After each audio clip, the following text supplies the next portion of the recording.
Question is, what is attachment? Now, what happens is we are energy bodies and we're experiencing this world through our senses. So anything we get hooked on, we get attached to. Now imagine yourself, we have these laser lights, laser beams which are emitting out from our senses. Could be taste, could be smell, could be anything, right? So when these laser beams go out, if we go out and hook on to anything, we get attached to that particular thing. See, we are energy bodies. What's energy? Energy is constantly changing and it's not stagnant. It's not constant. It's changing all the time. So if we are energy bodies, how can we get attached to one particular thing? Therefore, it's not the quantum of possessions which is a problem in spirituality. It's the quantum of attachment to a particular thing which is of problem. I could be a billionaire. So there's no such conditions that you have to be poor to be, or you have to be possessionless to be spiritual.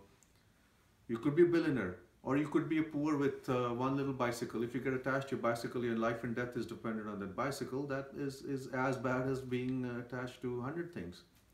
So it's really important to see what you really get attached to. And anything you get attached to with your mind will end up in misery.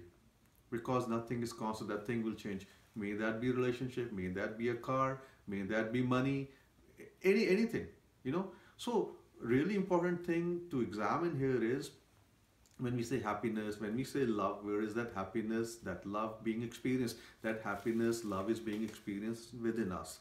So don't get hooked to triggers. I call them triggers because these are little triggers which are evoking that energy in you. The problem is we forget ourselves, who we are, and we get hooked onto the trigger.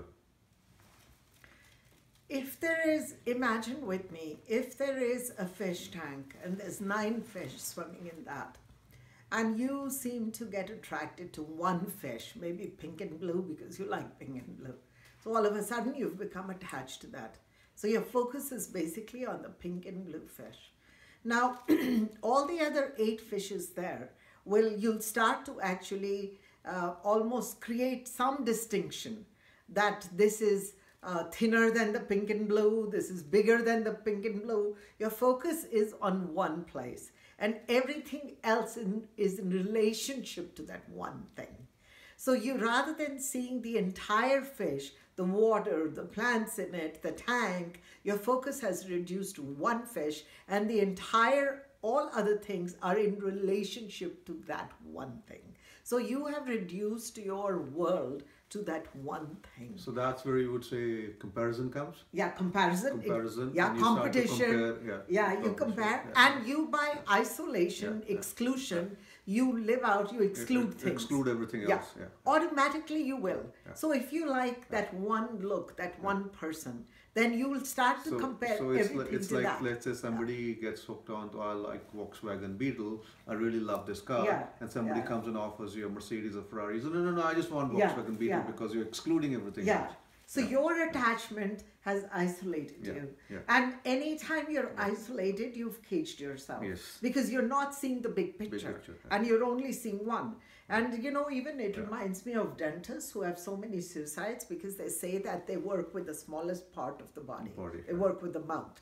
And when they work with the mouth, they seem to have a lot more depression and a lot more conditions that other doctors may not have because they're working only in a narrow area, you know.